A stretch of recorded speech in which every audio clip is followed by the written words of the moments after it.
हमें दो लड़कियां दिखाई जाती हैं जो कि रात के वक्त वहां से गुजर रही थी। तो तभी उनको कोई बुलाता है, वो कहता है एक्सक्यूज मी। वो था हमारा थेस्लेट। वो कहता है सिस्टर्स मुझे माफ कीजिएगा इतनी रात को यहाँ आने के लिए, लेकिन क्या प्लीज आप कार्डिनल कार्टेलिया से कह सकती हैं कि मुझे उनसे मिलना है। तो वो लड़कियां कहती हैं सर थेस्लेट जी जी बिल्कुल, बस थोड़ी देर इंतजार करें। और थोड़ी देर बाद थेस्लेट उनको थैंक यू बोल के वहां से कार्डिनल कार्टेलिया के पास जा रहा था।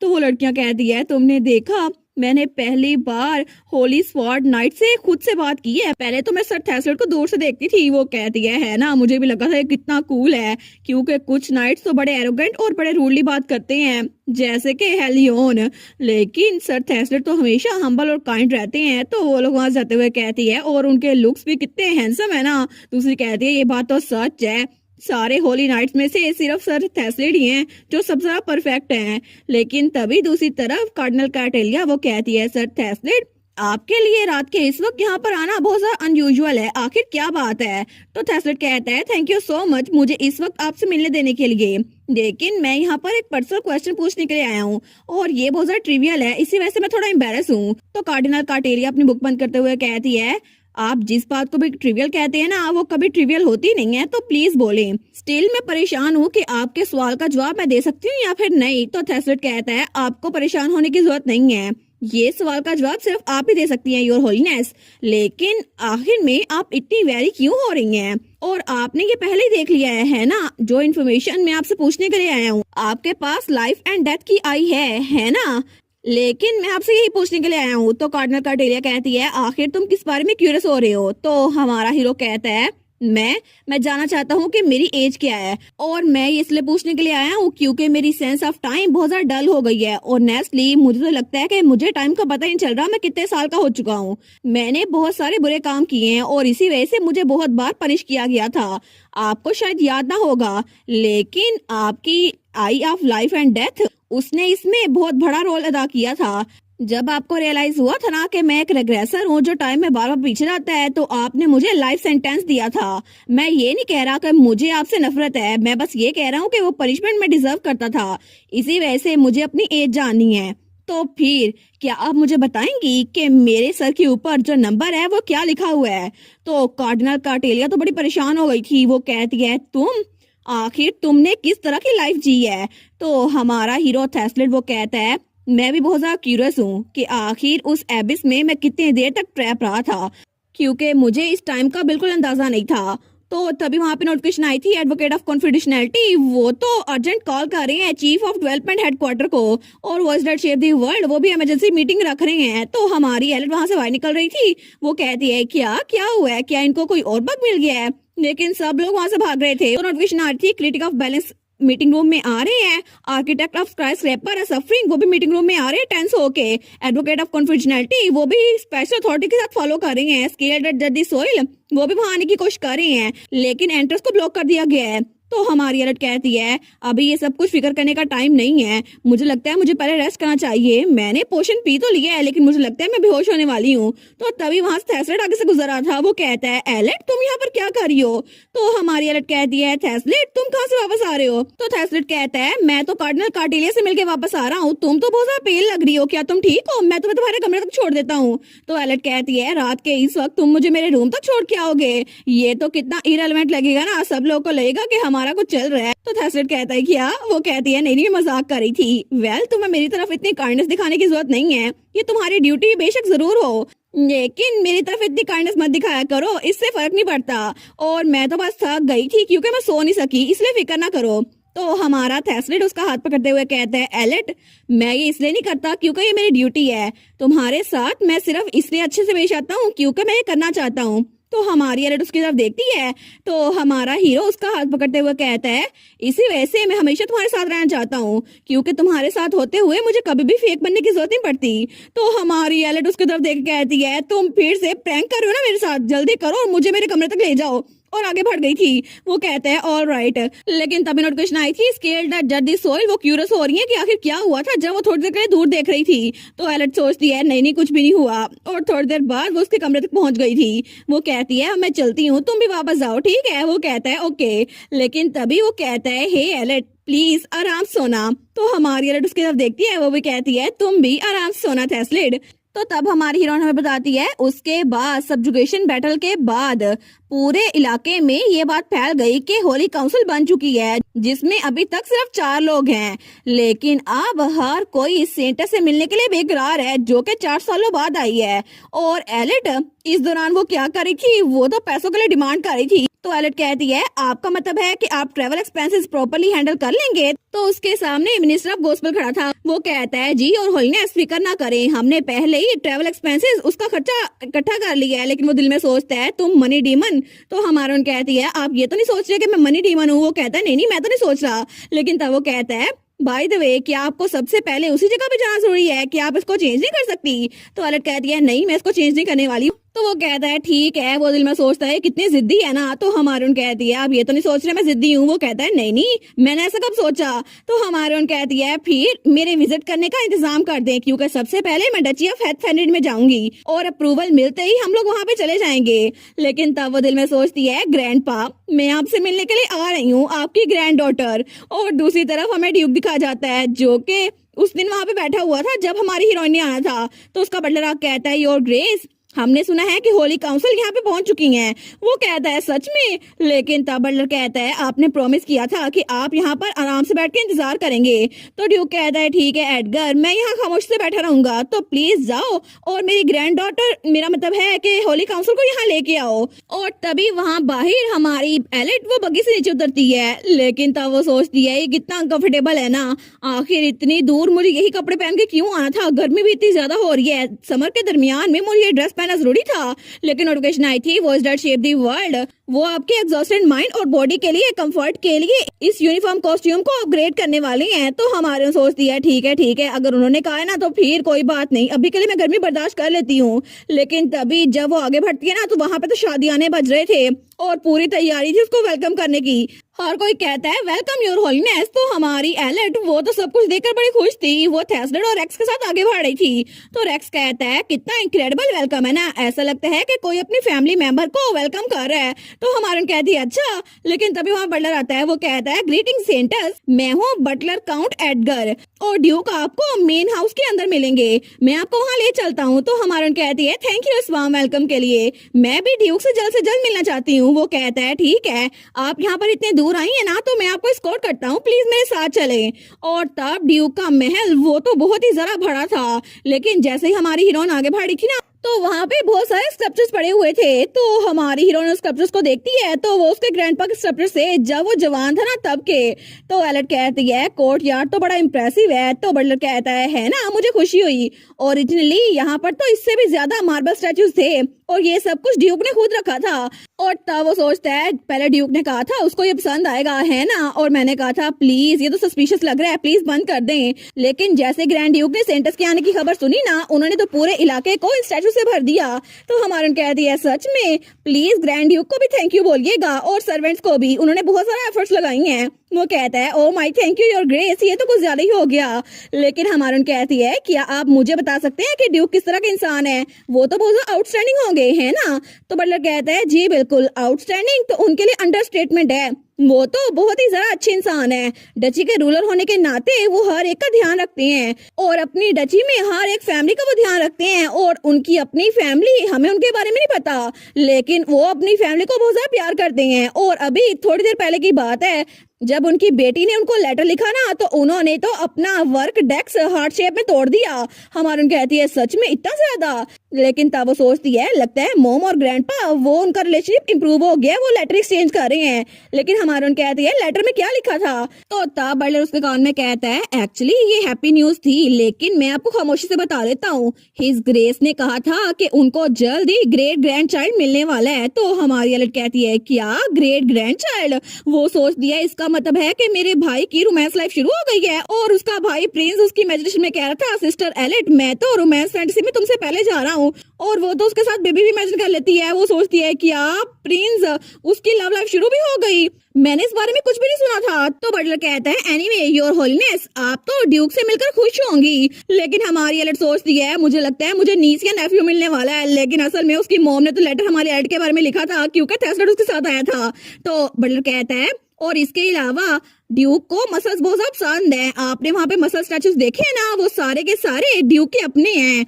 लेकिन उनको बॉडी बिल्ड करना बहुत ज्यादा अच्छा लगता है। तो रेक्स कहता है सच में क्या इतना ज्यादा पसंद है उनको? वो कहता है बिल्कुल, ये वाला स्टैचूज तो कुछ भी नहीं है, उनके तो और भी स्टैचूज हैं। लेकिन आपको वो सामने आधा आदमी नजर आ रहे हैं ना, बिल्कुल उसकी तरह लगते हैं ड्यूक। लेकिन जैसे वो सामने देखता है वो कहता है क्या ग्रैंड ड्यूक?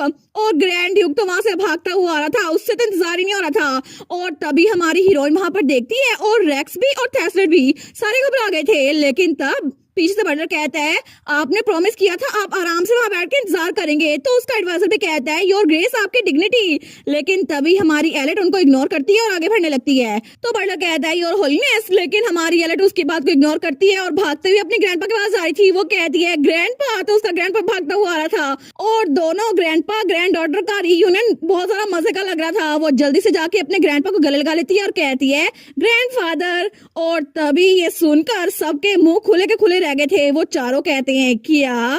तो एलेट के ग्रैंडपा कहता है मेरी ग्रैंड डॉटर आ रही थी तो कैसे हो सकता था कि मैं वहां बैठ के इंतजार करता रहता? मुझसे तो इंतजार नहीं हो, मैं भाग के आ गया। मैंने तो तुम्हें बड़ा मिस किया मेरी प्यारी बच्ची। तो हमारी एलेट कहती है मैंने भी आपको बड़ा मिस किया ग्रैंडपा। तो वो कहता है देखो सही मेरी प्यारी बेबी कितनी बड़ी हो गई है, कितनी प्रिटी हो गई है, तुम तो बिल्कुल डैजलिंग हो। तो हमारून कहती है आप बिल्कुल डैजलिंग लग रहे हैं, ऐसा लगता है कि ग्रैंडपा के मसल से लाइट निकल रही है। वो कहता है सच में तुमने मेरे बगैर इस मॉन्स्टर को हरा दिया था उस बॉर्डर के करीब। तो हमारा हीरो थेस्लेट कहता है क्या इसने बोला ग्रैंडपा? लेकिन उसका ग्रैंडपा बोली जा रहा था जब मैं तुम्हारी उम्र का था ना तो मैं तो बॉस इसके स्पाइन अपने हाथों से तोड़ देता था, वेल डन वेल डन। लेकिन तभी रेक्स और बटलर कहते हैं इसका मतलब हमारे ड्यूक। तो रेक्स कहता है इसका मतलब हमारी सेंटस। ये दोनों ग्रैंडफादर और ग्रैंड डॉटर है और वो दोनों तो वहां पे बड़े क्यूट लग रहे थे, ग्रैंडफादर और ग्रैंड डॉटर। तो हमारी एलेट कहती है बिल्कुल ठीक, ये इंसान जो यहाँ खड़े हैं ना ये मेरे ग्रैंडफादर है, मेरी मॉम के फादर। तो रेक्स कहता है मैंने इस बारे में कभी नहीं सुना। तो हमारून कहती है मुझे लगता है मैंने आप लोग को इंट्रोड्यूस नहीं करवाया। लेकिन तब रेक्स तो बिल्कुल शॉक हो गया था। वो कहता है 400 सालों बाद एक सेंटस आई, वो इस कॉन्टिनेंट के ग्रेटेस्ट ड्यूक की ग्रैंड डॉटर है। मुझे कभी लगा क्यों नहीं था, मुझे लगता है मुझे केयरफुल रहना चाहिए। लेकिन तभी थेस्लेट भी कहता है ड्यूक की ग्रैंड डॉटर। तो तभी ड्यूक उसको देखते हैं, वो कहता है अच्छा तुम। और तभी उसकी तरफ हटते हुए कहता है मुझे पता चल गया तुम हो कौन। तो थेस्लेट सोचता है क्या? लेकिन तभी वो थेस्लेट की तरफ बढ़ते हैं, थेस्लेट घबरा जाता है। लेकिन तभी वो उसको पकड़ते हुए कहता है तुमसे मिलकर बड़ी खुशी हुई, ये तुम ही हो है ना मेरे ग्रैंड सन इन लॉ, तुम तो बड़े हैंडसम हो। मेरी ग्रैंड डॉटर का ध्यान रखना ठीक है, मैंने तुम्हारे बारे में अपनी बेटी से सुना था, तुम तो सच में बड़े हैंडसम हो। लेकिन पीछे से हमारी एलेट कहती है ग्रैंडपा। तो थेस्लेट कहता है हाँ ठीक है मैं उनका ध्यान रखूंगा। तो हमारी एलेट कहती है थेस्लेट तुम्हें जवाब देने की जरूरत नहीं है। लेकिन रेक्स कहता है इसके अलावा होली स्वॉर्ड का मास्टर वो आपका मैरिज पार्टनर है, मैंने इस बारे में भी कभी नहीं सुना। तो हमारून कहती है ये सच नहीं है। लेकिन वो कहता है मुझे सच में केयरफुल रहना होगा, ये तो फैमिली बड़ी पावरफुल है। तो हमारी सोचती है प्लीज सब लोग चुप हो जाओ, ये रोमांस फैंटेसी का जनरा नहीं है और मेरे पास 10 बिलियन कैश नहीं है। अगर मैंने जनरा चेंज टिकट लिए बगैर रोमांस शुरू किया ना तो मैं तो मर सकती हूँ। ऐसा मत करो, मेरा थेस्लेट के साथ कोई रोमांस नहीं चल रहा। मुझे लगता है कि मुझे सबसे पहले तो पैसे इकट्ठे करने पड़ेंगे ताकि इस जनरा को चेंज कर सकूं। थोड़ी देर बाद ड्यूक और हमारी एलेट वो लोग आमने सामने बैठ गए थे ड्राइंग रूम में। तो एलेट कहती है मैं आपसे एक अर्जेंट रिक्वेस्ट के लिए आई हूँ ग्रैंडपा। असल में मैं सेंटस बन चुकी हूँ लेकिन अभी तक मेरे पास कोई जगह नहीं है जहाँ पर मैं पॉलिटिकल डिस्प्यूट से दूर रह सकूँ। इसी वजह से मैं चाहती हूँ कि आपकी डची में एक नया चर्च बनाऊं, तो इसलिए मैं आपसे परमिशन लेने के लिए आई हूँ। तो उसका ग्रैंडपा और बटलर कहते हैं क्या हमारे एरिया में? वो तो बड़े खुश हो गए थे। उसका ग्रैंडफादर कहता है मेरी बच्ची तो फिर मेरे पास ही रहा करेगी ना। तो बटलर भी कहता है जी जी बिल्कुल, पहली बार 4 सालों में एक सेंटस आई है, वो हमारे एरिया में रहेगी, फिर तो बड़ा अच्छा होगा। लेकिन तभी बटलर कहता है ऐसा लगता है कि पहले गोल्डन आइवरी टावर के साथ हमारी बनती नहीं थी, कुछ सालों पहले जो वाकया हुआ था ना उसकी वजह से। लेकिन अगर आप यहाँ पर आ गई हैं तो हम उनसे बात कर सकती है। ड्यूक कहता है बिल्कुल, अगर वो बास्टर्ड कोई भी मसला खड़ा करे ना तो अपने ग्रैंडपा को बताना। तो एलेट कहती है ठीक है फिक्र ना करे ग्रैंडपा, आपको क्या लगता है मैं किसकी ग्रैंड डॉटर हूँ, मैं इसको हैंडल कर लूंगी। वो सोचती है मुझे बस परमिशन चाहिए और मैं फाइनली अब आखिर में अपनी जगह खुद ले पाऊंगी। और इसके बाद वो सोचती है बस एक ही चीज रह गई है सोल्व करने के लिए। तो वो नीचे झुकती है और कुछ निकालते हुए कहती है इसलिए ग्रैंडपा मेरे पास बस यही रकम है, क्या ये उस जगह को बनाने के लिए काफी होगी? तो तब वो कहती है मुझे लगता है कंस्ट्रक्शन में बहुत सारा पैसे लगेंगे, ये 30,000 गोल्ड है। वो सोचती है मेरी जगह होगी तो मेरे नाम ही हो तो ज्यादा अच्छा है, और इसके अलावा मेरे पास यूनिकॉर्न के हॉर्न्स भी हैं। और ये टेलीपोर्टेशन स्टोन मटेरियल में काम आते हैं, तो क्या आप इसको यूज कर सकते हैं? तो रेक्स कहता है वाओ, यूनिकॉर्न्स के हॉर्न आखिर इतने सारे कैसे कलेक्ट किए इन्होंने? तो बटलर भी कहता है वाओ, मुझे लगता है कि इनकी उम्र तो बहुत ज्यादा होगी। लेकिन तभी ड्यूक कहता है तुम इसको साइड पे रख दो, मैं इसको नहीं लूंगा। तुम्हें क्या लगता है तुम्हारा ग्रैंडपा किस तरह का इंसान है जो अपनी ग्रैंड डॉटर से इतने पैसे लेगा? तुम ऐसे समझो कि कंस्ट्रक्शन की फीस वो मेरे पैसे से आएगी, मैं डोनेट कर रहा हूँ। वो कहती है सच्ची ग्रैंडपा आप ये करेंगे? वो कहता है बिल्कुल, मेरे पास बड़ा पैसा है, बस मेरे बच्चों पे लुटाऊं ना मैं, इतना ही काफी है। और वो तो बिल्कुल दौलतमंद लग रहा था। तो हमारी उन कहती है thank you so much grandpa, पहले ही मेरे पास पैसों की कमी हो रही थी। तो तभी नोटिफिकेशन आई थी world that shape the world ने आपके ग्रैंडपा को टॉप रैंक डोनर के तौर पर कंसीडर कर लिया है। तो उसका ग्रैंडपा कहता है लेकिन एक कंडीशन है। तो एलेट कहती है लेकिन क्या? तो ड्यूक कहता है मैंने अपनी ग्रैंड डॉटर के लिए बैंक्वेट हॉल में एक मील तैयार करवाई है, तो तुम्हें यहाँ पे इतनी दूर आने के बाद खाली पेट वापस नहीं आना चाहिए। तुम आराम से खाना खाओ और आज रात यहीं पर रुको। वो कहती है ठीक है ग्रैंडपा। तो ड्यूक कहता है कम ऑन, तुम भी चलो मेरे ग्रैंडसन इन लॉ, तुम भी बहुत सारा खाना। वो कहता है जी। तो हमारी हीरोइन कह दिया लेकिन ये आपका ग्रैंडसन इन लॉ नहीं है और तुम जवाब ना दिया करो थेस्लेड। और तब शाम के वक्त सब कुछ करके वो बेचारी तो फुल हो गई थी, वो अपने बेड पे आके लेटती है। वो कहती है मेरा पेट तो फुल हो गया है, ये तो कितना अच्छा लग रहा है ना।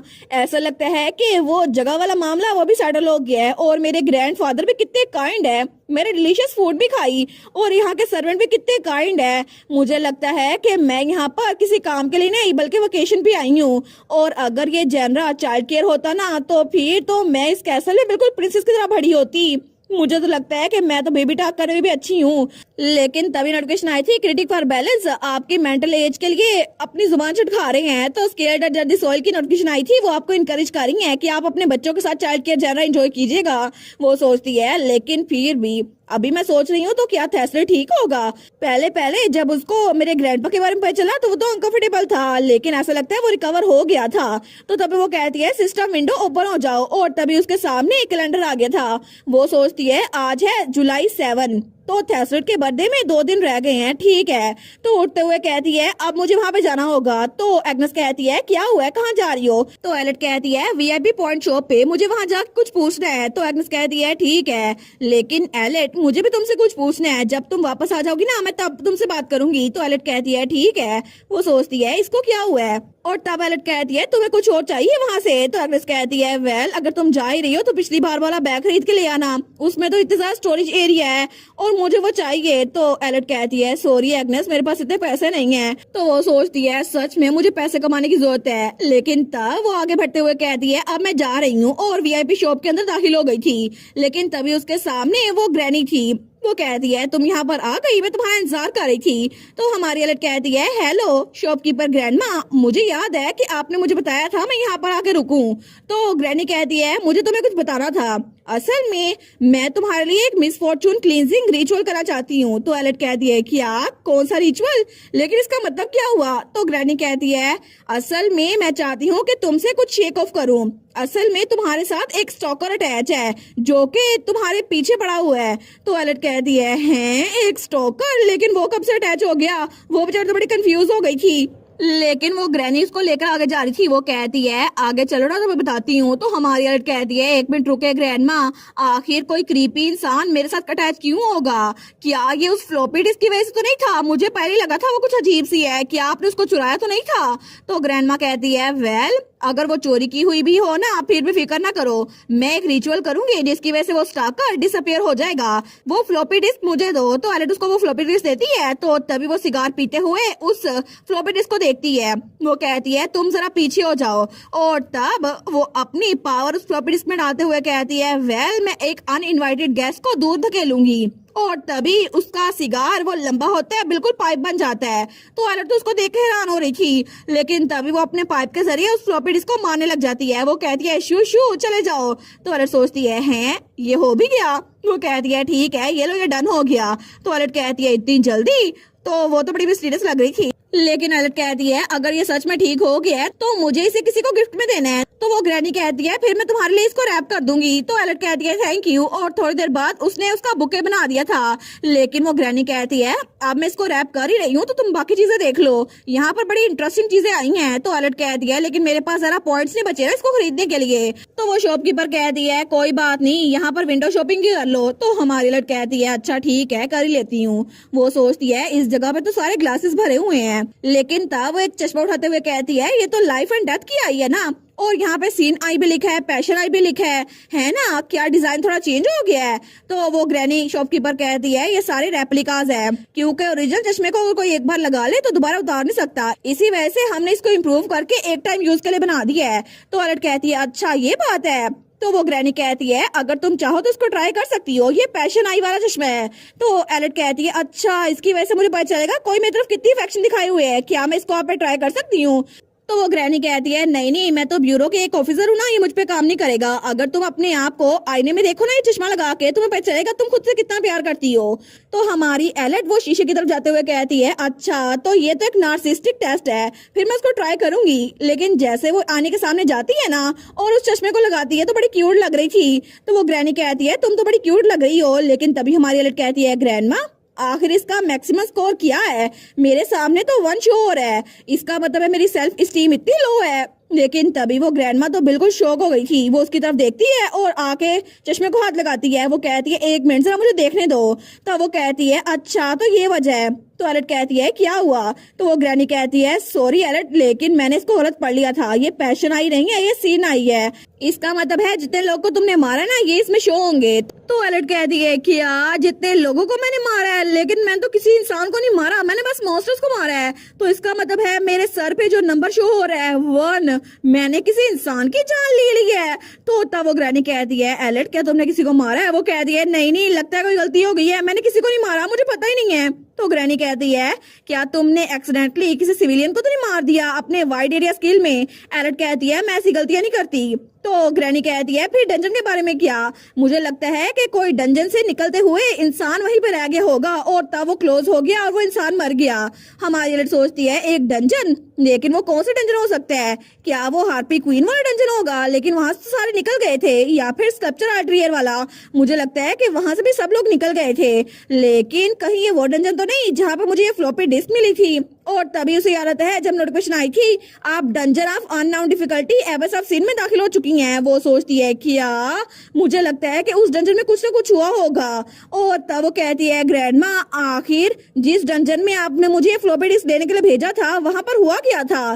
तो वो ग्रैनी कहती है अच्छा वो ओनरलेस डंजन, वो तो जैसे तुम वापस आई थी ना तो वो गायब हो गया था, वो तो पता नहीं कितने लंबे अरसे निगलेक्ट किया गया था, वहां पे तो कोई भी नहीं होगा, तुम इस बारे में फिक्र ना करो। हमारी सोचती है ये ग्रैंडमा शॉपकीपर ये कह तो रही है उसका कोई ओनर नहीं था, लेकिन मुझे लगता है डेफिनेटली वहां पर कोई था, लेकिन क्या पता कि मैंने डंजन से निकलते हुए उसको जान से मार दिया हो।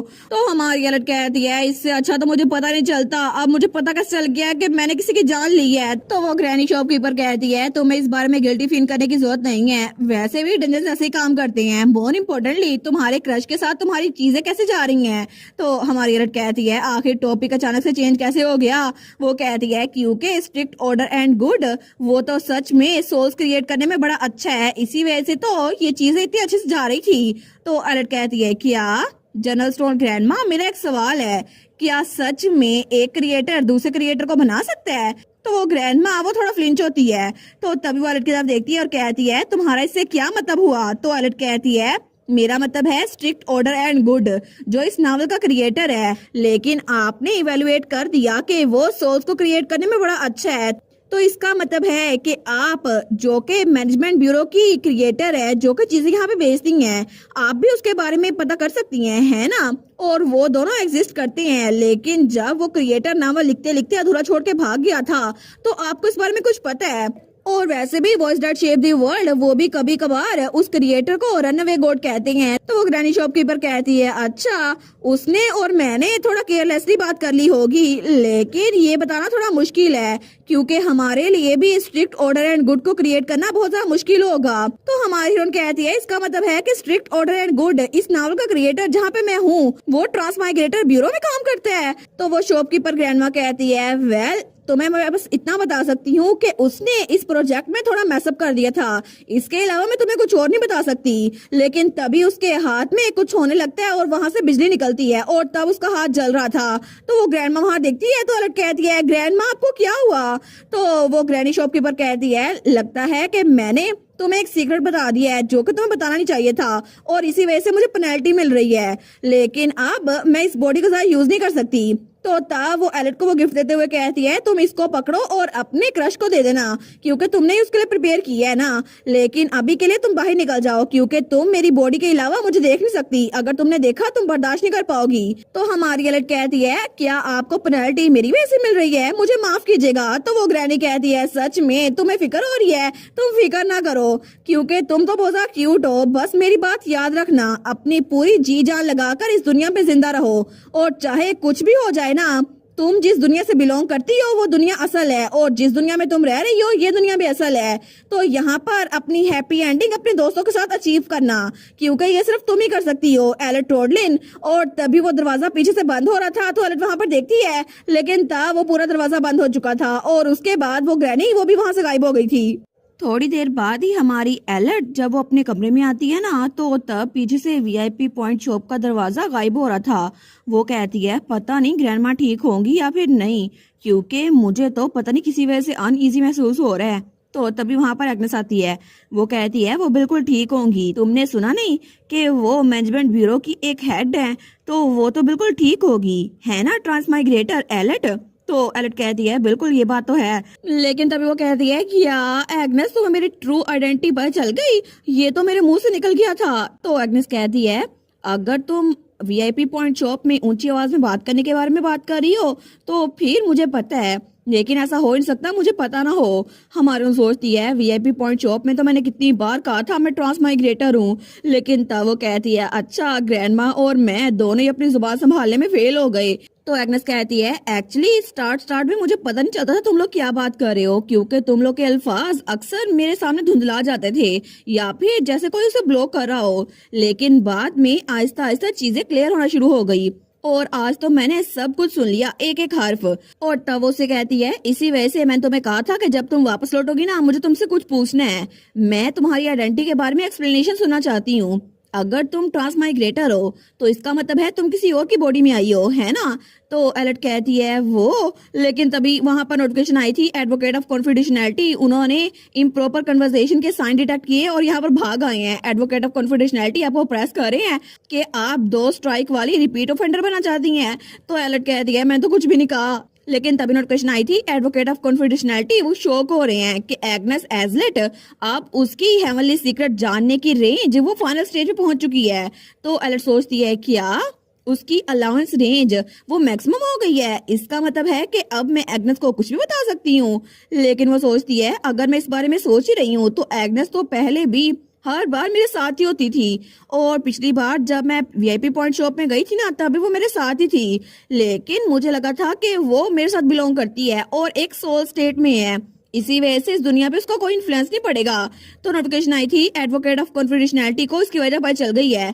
एडवोकेट ऑफ कॉन्फिडेंशियलिटी वो गुस्सा हो रहे हैं और कह रहे हैं कि ये जनरल स्टोर वाली ग्रैंडमा का काम है जिसकी वजह से लूप होल हो गया है और इसी वजह से वो अपने बिजनेस को पोरली मैनेज करती हैं। तो हमारी हीरोइन सोचती है कि जनरल स्टोर वाली ग्रैंडमा ने कुछ काम किया है। लेकिन तभी एग्नेस कहती है, एलेट मुझे जवाब दो, क्या अभी भी तुम मुझे अपनी असली आइडेंटिटी के बारे में कुछ नहीं बता सकती? तो एलेट कहती है, नहीं, असल में मैं तुम्हें आज सब कुछ बता दूंगी। और तब वहां पे बैठते हुए कहती है, ये बहुत ज्यादा लंबी कहानी होने वाली है एग्नेस।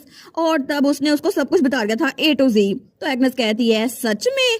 इसका मतलब है अगर तुमने जो कुछ भी बताया है वो सच है तो हम लोग एक नावल के अंदर रह रहे हैं, लेकिन ये नावल इसके अंदर जो फिक्शन था वो रियलिटी बन चुका है। तो हमारी एलेट कहती है, बिल्कुल, एग्नेस और मैं दोनों असल हैं लेकिन पहले ये सिर्फ फिक्शन था। तो एग्नेस कहती है, इसका मतलब है कि मैं इस दुनिया पे जो यकीन करती थी ये सब कुछ भी झूठ था। तो इसका मतलब है इस नावल को किसी राइटर ने लिखा था जो कि इसका क्रिएटर था और शुरू से ही हम लोग उसकी लाइफ जी रहे हैं और मेरी पूरी जिंदगी एक इल्यूजन थी। हमारी कहती है, नहीं नहीं ऐसी बात नहीं है, मुझे ग्रैंडमा ने बताया था कोई भी क्रिएटर दूसरे क्रिएटर को नहीं बना सकता। इसका मतलब है स्ट्रिक्ट ऑर्डर एंड गुड वो डेफिनेटली एग्जिस्ट करता है और उसी ने इस दुनिया को अबंडन कर दिया, जिसकी वजह से ये नावल की स्टोरी ये ऐसे चल रही है। तो एग्नेस कहती है इसका मतलब है कि ये दुनिया ये बिना किसी क्रिएटर के डिस्ट्रॉय हो चुकी है, बस थैसरेट की रिग्रेशन ही है जो कि इस दुनिया को तबाह होने से रोक रहा है ना। तो एलेट कहती है बिल्कुल, और ये बात तो उसके 99 साइकिल में रिवील हुई थी जो कि ओरिजिनल स्टोरी का लास्ट पार्ट था। तो एग्नेस कहती है लेकिन एक इंसान ये सब कुछ कैसे बर्दाश्त कर सकता है, और ये सब कुछ जो मैंने इतनी दुनिया में फेस किया ये सब कुछ भी झूठ था। तो हमारी उन कहती है एग्नेस वो सोचती है सच्ची इस क्रिएटर को नावल छोड़ के भागना क्यों था, आखिर वो थैसलिड और एग्नेस को सफर कैसे करवा सकता है। मुझे तो सच में उस ऑथर पे गुस्सा आ रहा है। तो एग्नेस कहती है लेकिन एलेट मुझे एक बात समझ नहीं आ रही, क्या अभी तक इस नावल की कहानी बिल्कुल वैसे ही चल रही थी जैसे कि तुमने पढ़ी थी, लेकिन अब नावल वो सच में एक रियलिटी बन चुका है क्योंकि तुम इस दुनिया में आ गई हो। हमारन कहती है क्या तुम्हारा कहने का मतलब है कि ये नावल ये पहले लिखा गया था और उसके बाद उस क्रिएटर ने इसमें कुछ चेंजेस किए थे। वो सोचती है एक मिनट ये बात सेंस तो बना रही है क्योंकि original novel infinite return to save the world उसके दो फेजेस थे। सबसे पहला फेज उसमें 85 लूप तक था जहां पर कहानी स्मूथली चल रही थी और पार्ट 1 और पार्ट 2 डिवाइड हो गए थे, लेकिन 85 साइकिल तक पार्ट 1 था जो कि ओरिजिनल स्टोरी थी और जिसके हिसाब से सब कुछ अच्छे से चल रहा था। अगर थैसलेट दुनिया को बचा लेता तो उसका लूप खत्म हो जाता, और 86 साइकिल से पार्ट 2 स्टार्ट हुआ जहां से दुनिया को बचाने के बावजूद भी वो रिग्रेशन से बच नहीं पाया। तो इसका मतलब है कि दूसरे वाला हिस्सा पार्ट 2 वो स्ट्रिक्ट ऑर्डर एंड गुड ने लिखा था। एक तरह से उसने नावल की स्टोरी को आगे चलाने की कोशिश की थी, लेकिन बाद में वो दरमियान में बोर हो गया और वहां से निकल गया और थैसलेट वो इस दुनिया में फंसा रह गया। लेकिन इस डायमेंशनल लॉ की वजह से दुनिया को डिस्ट्रॉय हो जाना चाहिए था। फिर भी थैसलेट बार बार टाइम में वापस जाता रहा और दुनिया को बचाता रहा, बार बार टाइम में वापस जाके जैसे वो दुनिया की मरहम पट्टी कर रहा हो। लेकिन पार्ट 2 के लास्ट में आखिर में रीड पैदा हो गया जिसकी वजह से थैसलेट भी इसको बचा नहीं पाया और थैसलेट ही रीड बन गया। लेकिन इसी वजह से तो ये नावल का कंटेंट वैसा बन गया जैसे कि ओरिजिनल स्टोरी के एंड पे हुआ था। लेकिन वो सोचती है इसका मतलब है ये सारा कुछ ऐसे होना नहीं चाहिए था, ये सिर्फ बग्स की वजह से हुआ है। तो वो कहती है लेकिन पार्ट 2 उसकी डिफिकल्टी की वजह से ये नावल जो कि असल में एस रैंक का था वो एसएस रैंक का हो गया और इसकी वजह से मैं भी सफर कर रही हूँ। क्या ये सब कुछ इसलिए हुआ क्योंकि ट्रांसमाइग्रेशन ब्यूरो वो एक क्रिएटर को यहाँ पे रोक नहीं पाए? क्या ये सच है? तो नोटिफिकेशन आई थी एडवोकेट ऑफ कॉन्फिडेंशियलिटी वो अपनी आंखें रोल कर रहे हैं। क्रिटिक फॉर बैलेंस वो तो कॉफी पिए जा रहे हैं, उनको पता भी नहीं उनकी जुबान चल रही है। और आर्किटेक्ट ऑफ स्काई स्लेपर वो तो अपने टावर में जाके अपने आप को बंद कर रहे हैं। स्केल्ड जर्दी दी सोइल वो अपनी साइड पे पोक कर रही हैं और voice that shape the world वो जल्दी से उछल रहे हैं। लेकिन voice that shape the world कह रहे हैं कि एक चेयरमैन के बेटे होने की वजह से क्या वो इस दुनिया को छोड़ के भाग सकते हैं, और एडवोकेट ऑफ कॉन्फिडेंशियलिटी उनका मुंह बंद कर रहे हैं कि इन सबको ये सब कुछ नहीं बताना। लेकिन हमारे सोचती है क्या ये सारा कुछ हो रहा है और मुझे किसी ने बताया भी नहीं। वो सोचती है मैं तो इस दुनिया में रीइंकार्नेट हो के आई हूँ लेकिन मुझे इतना गुस्सा चढ़ रहा है, तो इस दुनिया के जो असल लोग हैं उनको कितना गुस्सा चढ़ा होगा। और सबसे बड़ा विक्टिम वो तो थैसलेट ही है क्योंकि उसको बार बार टाइम में वापस आना पड़ रहा है। तो तभी एग्नेस कहती है हे एलेट मैं इस बार में बहुत ज्यादा केयरफुली सोच रही थी, मुझे लगता है कि तुम मेरी बात को मना नहीं करोगी। तो इसका मतलब है तुम्हारा ट्रांसमाइग्रेशन ब्यूरो वहां पर जो voice that shape the world है क्या वो मुझे भी अपने फॉलोअर के तौर पे एक्सेप्ट कर लेगा? हमारे उन कहती है क्या? तो वो हाथ मिलाते हुए कहती है बिल्कुल सिस्टर एग्नेस तुम आ जाओ, हम लोग तुम्हें एक्सेप्ट कर लेंगे क्योंकि इस दुनिया में बाकी कुछ भी नहीं रखा। लेकिन तब थोड़ी देर बाद हमें शाम का सीन दिखा जाता है और तभी वहां पर कोई खून की खांसी कर रहा था और तब उसके हाथ पे बहुत ज्यादा चोट लगी हुई थी। वो था हमारा थैसलिड, जैसे उसको बहुत ज्यादा तकलीफ हो रही हो। तो वो सोचता है डैम इट आखिर ये बार बार मेरे साथ ही क्यों होना होता है। वो सोचता है जिस वक्त मैं उस बुक के पास था ना तो तब भी मेरे साथ यही हुआ था। मुझे लगा था कि जैसे किसी ने मुझ पे अटैक किया हो, जैसे वो पावर इस दुनिया से ना हो लेकिन इस डायमेंशन से अलग हो, और इस बार भी मुझे ऐसा ही लग रहा है। तो तभी वो ड्रॉर खोलता है और तब उसके अंदर से पोशन निकालने लगता है। वो सोचता है एक हीलिंग पोशन, मुझे ये पीना ही होगा। लेकिन जैसे वो उस पोशन को पकड़ता है ना वो सोचता है मुझे हर बार एलिट यही देती थी, जब भी हम किसी सब्जुगेशन पे जाते थे ना तो वो मुझे चुपके से ये दे देती थी। वो कहती थी कि अगर तुम्हें थोड़ी सी भी तकलीफ हो रही है ना इसको पी लेना, ठीक है। और वो तो हमेशा मेरे फिक्रमंद रहा करती थी। वो उस पोशन को देखते हुए सोचता है मैं इस लूप पे गिव अप नहीं कर सकता। अगर ये वाला लूप लूप खत्म हो गया है तो मैं एलर्ट के साथ नहीं रह सकता। वो सोचता है प्लीज प्लीज बस एक बार मुझे इस बार सिर्फ इस लूप में जिंदा रहने दो, मैं बस जीना चाहता हूँ एलर्ट के साथ। और तब हमें सुबह का सीन दिखा जाता है जब हमारी एलर्ट वो वहां से आगे बढ़ रही थी। तो तभी वो थैसलेट के कमरे के बाहर पहुंच के कहती है, थैसलेट क्या तुम ठीक हो? तुम ब्रेकफास्ट के लिए नहीं आए थे ना, तो इसलिए मैं पूछने के लिए आ गई क्या कुछ हुआ था। लेकिन तभी थैसलेट दरवाजा खोलते हुए कहता है, सॉरी एलर्ट, मुझे आज अच्छा नहीं लग रहा था। और उसके चेहरे पे मरहम पट्टी हुई हुई थी। वो कहती है, क्या आखिर तुम्हें हुआ क्या है? तुम्हारे चेहरे के साथ क्या हुआ है? क्या तुम्हें किसी ने बुली की है? आखिर हुआ क्या है, मुझे बताओ। वो सोचती है आखिर हो क्या रहा है। वो कहती है, ट्रांसमाइग्रेशन ब्यूरो, क्या मेल लीड को कोई क्रॉनिक इलनेस है जिसका मुझे नहीं पता। लेकिन नोटिफिकेशन आई थी एडवोकेट ऑफ कॉन्फिडेंशियलिटी, वो इन्वेस्टिगेशन शुरू कर रहे हैं। और नोटिफिकेशन आई थी voice that shape the world, वो ग्रम्बल्स कर रहे हैं कि डैम मेल लीड, उसके पास तो बंडल ऑफ बग्स है। लेकिन तभी हमारी एलर्ट उसको हील कर देती है। वो कहती है, अगर तुम्हें आज अच्छा नहीं लग रहा तुम रेस्ट कर सकते हो, मैं बाकी का सारा काम सर एक्स के साथ संभाल लूंगी। तो थैसलेट कहता है, नहीं मैं बिल्कुल ठीक हूँ, चलो हम लोग चलते हैं, वैसे भी आज करने के लिए बहुत सारा काम है। तो हमारी एलर्ट सोचती है, मुझे ये चीज बहुत ज्यादा तंग कर रही है, लेकिन फिर भी ये ठीक कह रहे हैं क्योंकि आज हमारे पास करने के लिए बहुत सारे काम हैं। और तब वो लोग पहली जगह पे गए थे जहां उसे नोबल्स के साथ सोशलाइज करना था। तो एक लड़की कहती है, योर होलीनेस, मैंने अपनी मोम के साथ बदतमीजी की, तो अब मुझे क्या करना चाहिए? तो एग्नेस कहती है, आपको उनसे सही से बात करनी चाहिए, क्या पता आपकी मोम आपको माफ कर दे। वो कहती है, मैं डेफिनेटली ऐसा करूंगी। उसके बाद हमारी हीरोइन वो गोल्डन आइवरी टावर गई थी, तो वहां पे 4 मास्टर बैठे थे। वो कहते हैं, अहम अहम अहम अहम। तो हमारी एलर्ट भी आगे से कहती है, अहम। और उसके बाद एलर्ट वो पेर्सोना के लोगों से मिल रही थी, सब लोग उसको देखकर बड़े खुश थे। और आखिर में उसके पास वो डॉक्यूमेंट भी आ गया था। तो वर्ल्डर कहता है, ये आपने जो चीज परचेज करने के लिए कहा था ना, वो जगह हमने वो खरीद ली है। वो आइलैंड, वो तो रिमोट आइलैंड है जो कि बहुत ब्यूटीफुल है। क्या आप सच में उस जगह को खुद जाके देखने वाली हैं? तो एलर्ट और थैसलेट दोनों तैयार थे। एलर्ट कहती है, बिल्कुल, वो जल्दी जगह मेरा घर बनने वाली है, वहां पर चर्च बनेगा, तो मुझे वहां जाकर देखना होगा किस चीज को फिक्स करने की जरूरत है। लेकिन तभी पीछे से रेक्स भागता हुआ आता है। वो कहता है, योर होलीनेस, आप आधी रात तक वहां पे नहीं रुक सकती, प्लीज बाहर मत जाएं, प्लीज वापस आ जाएं। लेकिन एलर्ट और थैसलेट उसकी बात को इग्नोर करके बाहर निकल आए थे। तो हमारी हीरोइन कहती है, थैसलेट वो तो देखो वहां पे फाउंटेन है, कितना खूबसूरत है ना? तो वो जल्दी से भाग के फाउंटेन की तरफ जाती है। वो कहती है, एग्नेस यहाँ देखो एक डक भी है। तो तभी थैसलेट उसको देखते हैं, तो तब उसके पास आते हुए कहता है, ये कितना अजीब है ना? हमारन कहती है, क्या अजीब है? वो कहता है, तुम हर जगह ऐसे घूमती हो जैसे तुम्हें ये जगह पता हो, लेकिन तुम जब उसको देखती हो तो जैसे तुम पहली बार देख रही हो। ऐसा लगता है कि तुम्हें हर एक जगह का पता है, लेकिन तुम्हारी नॉलेज वो विजुअल नहीं है। शायद तुमने इसके बारे में किसी बुक में पढ़ा था। तो हमारा कहती है, हैं? तो तभी नोटिफिकेशन आई थी एडवोकेट ऑफ कॉन्फिडेंशियलिटी, वो थोड़े टेंस हो रहे हैं। वो सोचती है, थैसलेट इसका मतलब है ये पूरा टाइम मुझे टेस्ट कर रहा था, जैसे इसे पता हो कि मैं कुछ छुपा रही हूँ, लेकिन ये मुझसे पूछ नहीं रहा था। वो कहती है, थैसलेट क्या हम ट्रूथ एंड डेयर बाद में खेलें? मुझे लगता है अभी हमारे लिए बहुत बड़ा मसला है।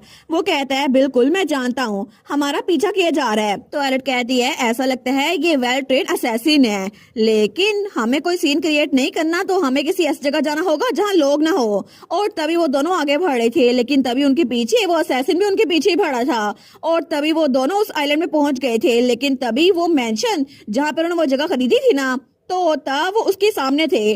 तो हमारा थैसलेट कहता है, लगता है टारगेट मैं हूँ, तो तुम्हें यहाँ से दूर रहना चाहिए। तो एलर्ट कहती है, क्या पता कि ये मेरे साथ ऑब्सेस हो, इसी वजह से तुम्हें दूर रहना चाहिए। तो एलर्ट कहती है, तो एनीवेज हम दोनों को अलग हो जाना चाहिए, चाहे वो तुम्हारे पीछे हो या मेरे पीछे हो। लेकिन अगर वो एक दूसरे के साथ डिस्ट्रैक्ट हो गया ना, तो अगर वो तुम्हारे पीछे हुआ मैं उसको हमला करूंगी, और अगर वो मेरे पीछे हुआ तुम उस पर हमला करना। और तभी वो लोग मैंशन का दरवाजा खोलते हैं, लेकिन तभी एक दूसरे की तरफ देखते हैं, और तब वो दोनों मैंशन के अंदर आ गए थे। लेकिन दूर से वो असैसिन वो भी उनके पीछे पीछे उस मैंशन के अंदर ही आ गया था। लेकिन जैसे वो खिड़की से अंदर देखते हैं ना, तो हमारी हीरोइन वो एक रूम में छुप गई थी और थैसलेट वो दूसरे रूम में छुपा हुआ था। और तब वो असैसिन वो उनमें से एक कमरे का दरवाजा खोलने लगता है, लेकिन दोनों ही चौकन्ना थे। और तभी उसने जो दरवाजा खोला था ना, वो थैसलेट के कमरे का था, और तभी थैसलेट उस पर हमला कर देता है। लेकिन वो असैसिन वो थोड़ा सा पीछे हटता है, और तब वो उसको डॉज करता है और उस पर खुद से हमला करता है। लेकिन हमारा थैसलेट वो अपनी तलवार से उस पर हमला कर रहा था, तो थैसलेट उस पर बार बार वार किया जा रहा था, लेकिन वो असैसिन उसके वार को रोकी जा रहा था। लेकिन तभी थैसलेट वो जमीन पे वार करता है, तो वहां से वो असैसिन गायब हो गया था और तभी थेस्लेट के पीछे पहुंच चुका था। थेस्लेट को पता भी नहीं था, लेकिन तभी थेस्लेट के हाथ से वो तलवार गायब हो जाती है। तो वो असैसिन इस बात का फायदा उठाते हुए थेस्लेट के ऊपर वार करता है। वो सोचता है इसने अपनी तलवार नीचे फेंक दी है ना, लेकिन तभी हमारे हीरो के हाथ में फिर से वो तलवार आ गई थी, उसने समन कर ली थी। तो हमारा हीरो यकदम ही उस पर दोबारा से वार करता है। तो वो सोचता है क्या इसने एक स्वॉर्ड को समन कर लिया इतनी जल्दी, लेकिन तब थोड़ी देर बाद हमारा हीरो वो कहता है फाइनली मुझे पता चल गया, तो आखिर में ये तुम ही थे। तो वो था ऐश, वही असैसिन जो हमारी हीरोइन को पिछली बार डंजन में मिला था।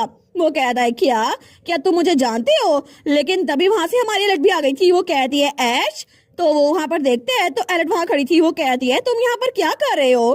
तो ऐश कहता है सिस्टर हम फाइनली मिल ही गए, बाय द वे मैं खुश हूँ कि आपको मेरा नाम याद है।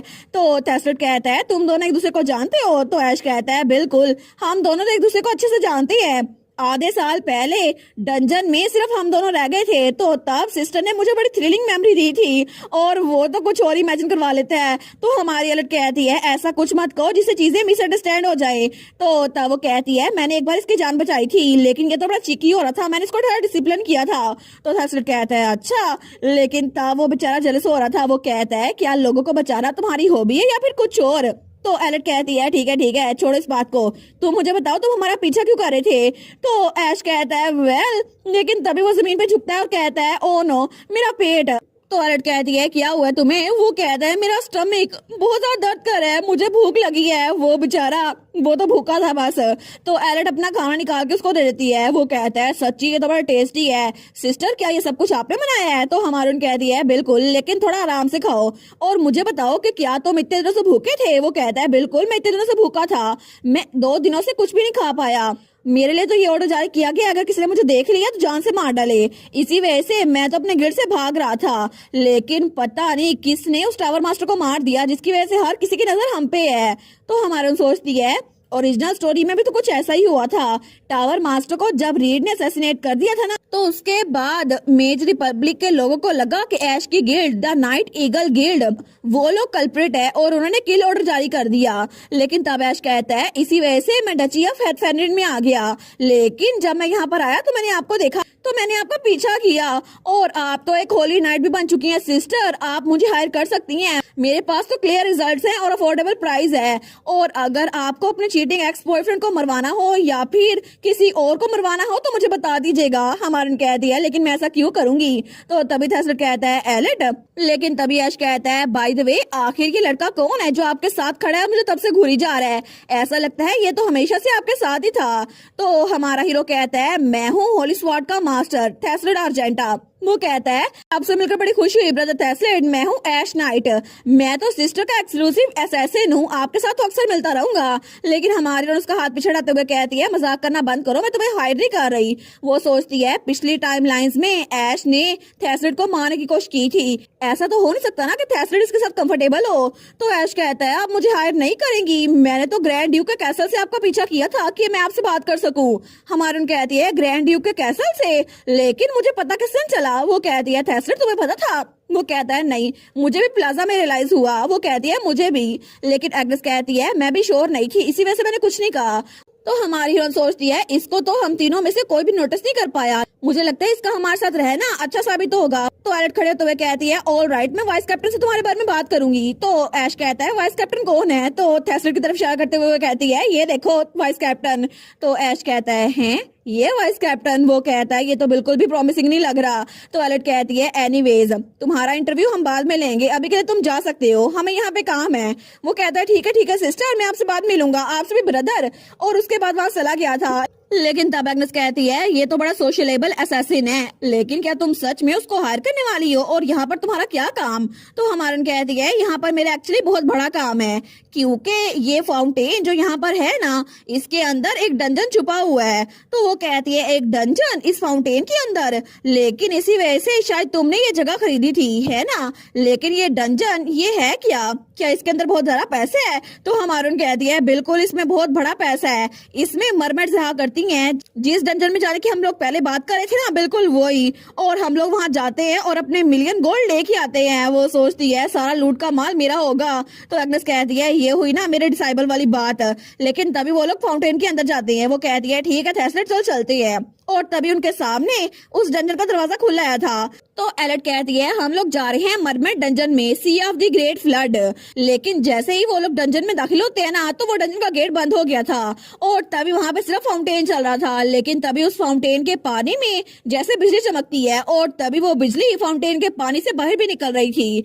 तो वहां से ऐश जा रहा था। वो कहता है अब मैं कहाँ पर जाऊं, कहाँ जाके सोऊं। लेकिन तभी उसे पीछे से कुछ एहसास होता है। तो जब वो पीछे देखते हैं ना, तो तभी वहां पर सिर्फ उसके चिल्लाने की आवाज आती है, जैसे किसी चीज ने उसे वहां से धकेला हो। हमें थोड़ी देर बाद उसी डंजन का सीन दिखा जाता है जहाँ पे हमारी हीरोइन और थेस्लेट गए थे। तो नोटिफिकेशन आई थी आप एस क्लास डिफिकल्टी के dungeon sea of the great flood में दाखिल हो चुके हैं। और तब वहाँ पे थेस्लेट और एलेट एक जगह पर उतरते हैं जो कि बड़ी कश्ती की तरह लग रही थी। तो हमारी कहती है थेस्लेट तुम्हें पता है ना हमें क्या ढूंढना है। वो कहता है क्या। तो हमारी कहती है वो बोट जो कभी भी डूबती नहीं है, हमें वो ढूंढनी है, तुम्हें उसके बारे में पता होना चाहिए। तो थेस्लेट कहता है अच्छा एलेट अभी मैं सोच रहा हूँ तो तुम्हें सब कुछ पता है कि मुझे किस चीज के बारे में पता होना चाहिए और किसके बारे में नहीं। ऐसा लगता है तुम्हें मेरे बारे में बहुत ज्यादा इन्फॉर्मेशन है। लेकिन वो कहती है मैं आगे जाके ढूंढती हूँ। तो वो सोचती है हम लोग एक डंजन में फंसे हुए हैं लेकिन इसको अभी भी मेरे बारे में इन्फॉर्मेशन इकट्ठी करनी है। तो एग्नेस उसके लॉकर से निकल के कहती है अगर तुम उसी बोट की बात कर रही हो जो कि डूबती नहीं है, जिसके जरिए हमने उस सील मरमिट को हराया था। वो कहती है बिल्कुल मैं उसी को ढूंढ रही हूँ। लेकिन तभी हमारी एलेट को वो मिल भी जाती है। वो कहती है देखा मुझे ये मिल गई, इसके जरिए हम सफर कर सकते हैं।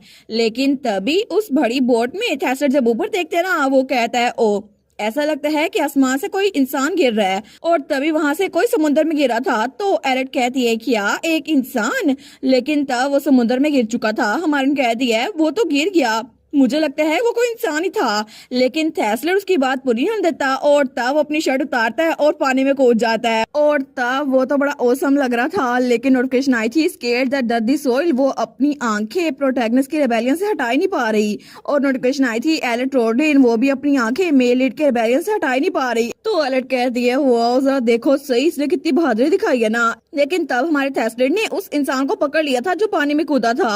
और तब वो उसको लेकर बोट के ऊपर आता है और वाह कितना हैंडसम लग रहा था ना ये। और तभी वो था ऐश जो कि पानी में कूदा था। तो हमारी कहती है ऐश लेकिन ये यहाँ पर क्या कर रहा है। तो तभी ऐश वो होश में आता है और वो खांसता है। हमारी कहती है हे तुम ठीक तो हो ना। वो कहता है क्या सिस्टर क्या आपने एक बार फिर से मेरी जान बचाई। आपने तो 2 बार मेरी जान बचा ली है। एज एक्सपेक्टेड मुझे लगता है कि हम दोनों का बॉन्ड बहुत ज्यादा स्ट्रॉन्ग बनने वाला है। ऐसा लगता है मैं पूरी जिंदगी आपकी साइड पे रह के आपको रीपे करूंगा। तो हमारी एलेट कहती है लेकिन इस बार तुम्हारी जान मैंने नहीं बचाई, उसने बचाई है। और वहाँ पे थेस्लेट अपनी शर्ट पहना था लेकिन वो तो उसको बड़ा घूर के देखता है। तो ऐश कहता है अच्छा इन्होंने बचाई है फिर तो मैं कुछ नहीं कह सकता। तो हमारी बहन कहती है एनीवेज क्या तुम फिर से हमारा पीछा कर रहे थे। वो कहता है आई स्वेयर इस बार मैंने आपका पीछा नहीं किया, मैं तो आगे जा रहा था लेकिन अचानक से डिमोनिक एनर्जी मुझे फील हुई और फिर मैं बेहोश हो गया। लेकिन जब मैं उठा तो मैं यहाँ पर था। तो हमारी सोचती है ये डंजन सिंक था जिसकी वजह से वाटर रिलेटेड डंजन वो बाहर से किसी को भी अपने अंदर खींच लेते हैं। और अगर किसी और को इसके बारे में पता चल गया ना तो फिर ये जमीन तो मेरे हाथों से गई। तो हमारी कहती है हम तुम्हें चुप करवाने के लिए तुम्हें मार भी नहीं सकते। वो कहता है सिस्टर ये मजाक आप बड़े अच्छे कर लेती हैं। वो कहता है ये मजाक ही है ना। तो हमारी कहती है थेस्लेट मुझे लगता है कि हमें उसे अपनी टीम में ज्वाइन कर लेना चाहिए, अच्छा रहेगा वो हमारा एली बन जाए। तो थेस्लेट कहता है कोई ऐसा जिससे हम अभी मिले हैं और जो कि एक असैसिन है, क्या सच में वो हमारे साथ लॉयल रहेगा। तो ऐश कहता है फिक्र ना करे ब्रदर एंड सिस्टर, मैं अपनी पूरी जिंदगी आपको सर्व करते हुए गुजारूंगा, आप बिल्कुल फिक्र ना करें। तो हमारी एलेट कहती है उसने ये कहा फिर भी तुम नहीं मानोगे। वो कहता है तुम उसकी बातों में यकीन कर रही हो। लेकिन हमारी कहती है बिल्कुल मैं उस पर यकीन कर रही हूँ क्योंकि नोटिफिकेशन आई थी ऐश नाइट आपके लिए फ्यूचर में बहुत ज्यादा फायदेमंद साबित होगा।